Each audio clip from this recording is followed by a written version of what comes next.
But we begin this hour with the Republican presidential race. Welcome to Happening Now, everybody. I'm Jenna Lee. I'm John Scott, still here in New York. Donald Trump officially signing up for the nation's first primary. He was the first Republican candidate to get his name on the ballot as the filing period for the New Hampshire primary opened just today. Martin O'Malley beating Democratic frontrunners Hillary Clinton and Bernie Sanders to the State House in Concord, submitting his paperwork as well. Chief political correspondent Carl Cameron is keeping an eye on these things. He's live in Concord, New Hampshire right now. Carl. Hi, John. Actually, it's Goffstown, New Hampshire, because we wanted to race over here to the Hillsborough County Courthouse, where Jeb Bush is going to have a law enforcement-related event here in just a while. And a few minutes ago, I briefly talked to Marco Rubio, who's about a mile down the road at St. Anselm's College having an event himself. But earlier this morning, Donald Trump was the first Republican candidate to file for the first-in-the-nation primary ballot, which is just a little bit under 14 weeks away from now. And Mr. Trump was greeted by an enthusiastic crowd of supporters at the State House in Concord. He shouted to them, "I know one thing, I'm number one."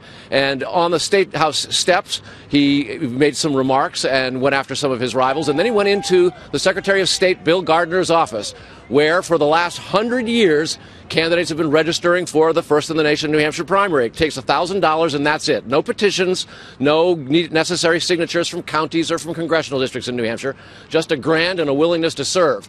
And then he sat down with the New Hampshire local press and laid into, among others, Ben Carson, the front-runner in the national polls, and Marco Rubio, who's surging. Listen.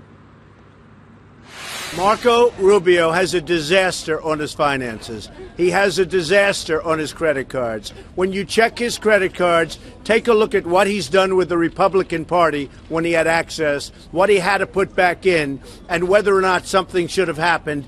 You'll understand it. Marco Rubio has a basic disaster on finance. Ben Carson is not equipped to do that. That I can tell you. He is not equipped to do it. He doesn't have a chance of bringing back a single job. And he went on to say that Ben Carson lacks the, quote, aptitude to be president of the United States. Now, up the road from here, Marco Rubio is in the middle of an event with young business people from southern New Hampshire trying to build his organization here. He has been spending a lot of time, more time really, in Iowa than he has in New Hampshire, trying to get his momentum boosted. He's been in a very close tie with Ted Cruz for third place. Ben Carson and Donald Trump, of course, leading in the high teens and low 20s. And I spoke with Rubio a little while ago before he started that event, and I asked him about Trump's criticism of his personal finances. And what it revolves around is, over the years, he did have some tough patches where somebody coming up, not having a lot of money, ran up some bills because he had student loans, etc. But now he says he has no debt other than his mortgage. Made the observation that Mr. Trump has had 4 bankruptcies in some of his holdings and some of his companies over the years, and argued that he's not going to engage in that, however, because where Rubio is concerned, he wants to sort of try to rise above it and not get into Trump's crosshairs. 3 candidates here today. Rubio will file for the primary tomorrow in Concord. All of the candidates have to pay their $1,000 by the end of next week in order to be on the ballot.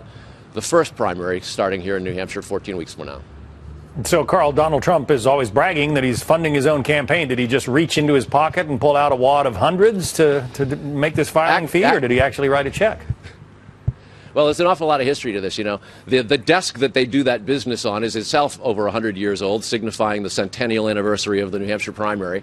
And he said he got a certified check because he wasn't sure that Bill Gardner would accept his own, which, of course, is absurd. Everybody knows, because Trump makes sure everybody does, that he's a billionaire. Carl Cameron. Always interesting politics there in New Hampshire. Thank you, Carl.